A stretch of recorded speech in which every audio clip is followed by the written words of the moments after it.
নমস্কার বন্ধুরা, চলে এলাম আবার একটি নতুন ভিডিও নিয়ে। তোমরা দেখেই বুঝে গেছো বরের বন্ধুর বউ কিন্তু চলে এসছে। তো বউ দেখে চলে এলাম, মন্দিরে প্রণাম করতে এসেছিল। তো তারপরেই কিন্তু রাতে ছিল রিসেপশন।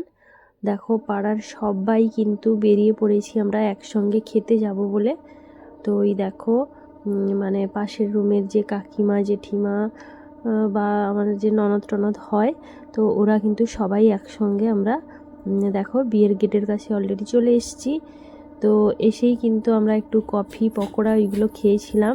তারপরেই কিন্তু সবাই যেই ডাকাডাকি করলো যে ভাত খেয়ে নিতে বললো, কারণ কনে যাত্রী সবাই চলে আসবে, তো তখন ভিড়ভাড়টা হয়ে যাবে। তাই কিন্তু আমরা বেশি সময় এখানে থাকিনি, একটু ভিডিও করেছিলাম। ওখানে বর বউকে দেখলাম কেমন সাজিয়েছে। তো এই দেখো এখানে সব স্টল বসছিল পকোড়া কফি। তো সোনামাকে প্রথমে কিন্তু পকোড়া এনে দেওয়া হয়েছিল, ওইগুলোই খাচ্ছিল। তো যাই হোক পকোড়া খেয়ে কিন্তু আমার সোনামা খুব খুশি হয়েছিল। আমি কিন্তু খাইনি, কারণ ভাত খাবো বলে। তো ওইখান থেকেই দেখো সরাসরি চলে এসেছি খাওয়ার প্লেটে। এসেই কিন্তু সোনামা তো সঙ্গে সঙ্গে বকর বকর শুরু করে দিয়েছে। তো আমি, আমার মেয়ে, আমার জা আর আমার জায়ের ছেলে একসঙ্গেই বসছিলাম। তো আমার যা যেটা খায়নি ওইখানে আমার ভাসুর দাঁড়িয়েছিল, তো আমার ভাসুরকে খাইয়ে দিচ্ছিল। ওটা কিন্তু আমি লুকিয়ে একটু ভিডিও করে নিয়েছিলাম, আমার যা বকছিল। তো যাই হোক ভিডিওটা এখন আমি পোস্ট করছি, অনেক দিন হয়ে গেছে। তো আমরা সবাই মিলে খাওয়া দাওয়ার শেষে কিন্তু সবাই যে খাচ্ছিল একটু ভিডিও করছিলাম, তো ওটাও তোমাদের সঙ্গে শেয়ার করছি। এখানে যে এতজন খাচ্ছে, আমি হয়তো 1% মানুষকেও হয়তো চিনি না, কারণ আমার শ্বশুর বাড়িতে খুব একটা থাকা হয় না। আমি বেশিরভাগই বরের কাছে থাকি। তো কোনো অনুষ্ঠান পর্বে কিন্তু গ্রামের বাড়িতে যাই। এই যে বরের বন্ধু 2-1 জন বসছে, এদেরকে হয়তো একটু মুখের চেনা আছে, কিন্তু নামের সঙ্গে কোনো পরিচিতি নেই। তো যাই হোক বিয়েবাড়ির খাওয়া দাওয়া মানেই জমজমাট খাওয়া দাওয়া। সবাই তো বেশ খাওয়া দাওয়া করলো। আমার কিন্তু রান্নাগুলো খুব ভালোই লেগেছিল, জানি না কার কতটা ভালো লেগেছিল, আমার ভালো লেগেছিল। তো খাওয়া দাওয়া করার শেষে বাড়িতে আমার সোনা মা আর আমি মিলে কিন্তু ওখানে যে ঠান্ডা কোল্ড ড্রিঙ্কসটা দিয়েছিল ওটা খেয়েছিলাম।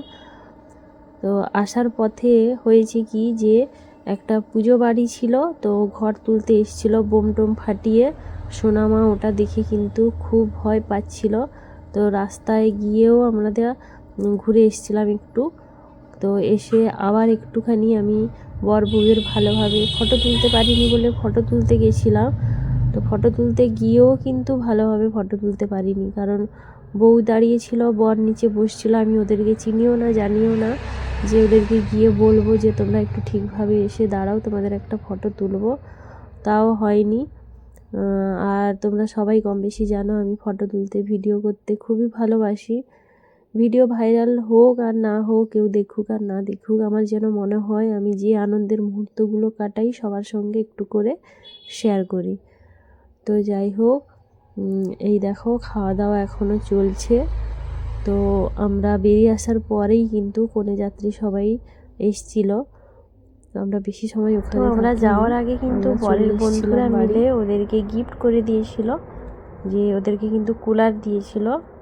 তো আমার যা যেতেই বলছিল যে তোর বরের বন্ধুরা মিলে কিন্তু ওদের কুলার গিফট করেছে। তো আমার বরকে বলেছিলাম যে তুমি ভিডিও করোনি বা ফটো কি তোলোনি, তখন বললো যে না। তো পরে কিন্তু বরের ফোন ঘাঁটতে ঘাঁটতে আমি ভিডিও আর ফটোগুলো পেয়েছিলাম, তাই তোমাদের সঙ্গে শেয়ার করব বলে ওর ফোন থেকে কিন্তু নিয়ে নিয়েছি। এই দেখো ঘর তুলতে যাওয়ার সময় সবাই একদম নাচ নেচে নেচে যাচ্ছিল, আর খুব বোম ফাটাচ্ছিল, আমার মেয়ে খুব ভয় পাচ্ছিল। তো আমরা একটু সাইডে এসে দাঁড়িয়েছিলাম। তো যাই হোক এসে কিন্তু মা মেয়ে মিলে দেখো ওই কোল্ড ড্রিঙ্কসটা খেয়েছিলাম, ওই বিয়েতেই দিয়েছিল মানে বউ হাতে। তো এই দেখো সবাই মিলে ওই কুলারটাকে ধরে নিয়ে যাচ্ছিল, দিয়ে কুলারের দড়িগুলোকে প্রথমে কেটে নিল, কারণ খুলে দেখাবে বলে মনে হয়। তো যাই হোক আমি তো আর ভিডিও করিনি, তাই আমি জানি না কখন কি করেছে। তো ভিডিওগুলো দেখে যেটা বুঝলাম যে এই দেখো কুলার, তার সঙ্গেও অন্য কোনো গিফট ছিল, আর ফুলের তোড়াও ছিল। তো সবাই মিলে কত আনন্দ করে দেখো গিফট দিয়ে এলো। তো গিফট দেওয়াটাও যেমন আনন্দের, গিফট নেওয়াটাও সত্যি খুব আনন্দ লাগে। তো বন্ধুরা তোমরাই দেখে বলো যে এত সুন্দর গিফটটা কেমন হয়েছে। আশা করি তোমরা সবাই ভালোই বলবে, কারণ বিয়েটা কিন্তু হয়েছিল তখন একটু শীত ছিল, শীতের পরেই কিন্তু গরম আসবে। কুলারটা কিন্তু সত্যি খুব কাজে লাগবে, কারণ এখন এতটাই গরম পড়ে যে ফ্যানেও কিন্তু হয় না। প্রায় সবার বাড়িতেই ম্যাক্সিমাম কুলার হয়ে গেছে। তো ওদের বাড়িতে হয়তো আগে কুলার আছে, তবুও ওরা তো আর জানে না কি আছে না আছে, তো গরমকাল আসবে ভেবেই কিন্তু ওরা হয়তো কুলারটা দিয়েছিল। তো ওরা কুলারটা অবশ্যই ইউজ করবে আমি জানি। তো আর তেমন কিছু ভিডিও ছিল না, তো যত ফটো ছিল সব আমি বরের ফোন থেকে নিয়েছিলাম, ওইগুলোই কিন্তু তোমাদের সঙ্গে শেয়ার করে রাখলাম। তো বলো বন্ধুরা, বউ ভাতের এই ভিডিওটি তোমাদের কেমন লাগলো? আর যদি ভিডিওটি ভালো লেগে থাকে তাহলে লাইক কমেন্ট শেয়ার করে পাশে থেকো। চলে আসবো আবার নতুন নতুন ভিডিও নিয়ে। তো বন্ধুরা, আমি যে বর বউয়ের ফটো তুলতে গেছিলাম, একটাও ফটো কিন্তু আমি ভালো তুলতে পারিনি। তার মধ্যে এই কয়েকটা ফটো তোমরা দেখো, দেখে খুব হাসি পাবে। তো দুটোই ফটো তুলেছিলাম, তার মধ্যে কিন্তু এই একটা বরকে দেখো, দেখেই তো এমনিতেই হাসি বেরিয়ে আসবে। আর এটাও দেখো, তো কোনোটাই ভালো হয়নি। তো কি করব, আর তো কোনো ফটোই নেই, তাই এগুলো দিয়েই কিন্তু ভিডিওটা চালিয়ে নিলাম। তো যাই হোক, এরপরেই কিন্তু আমি তোমাদের সঙ্গে শেয়ার করছি ফুলসজ্জার খাট, আমার বরের ফোন থেকেই নেওয়া। তো ভিডিওটা এখানেই শেষ করলাম, টাটা বাই।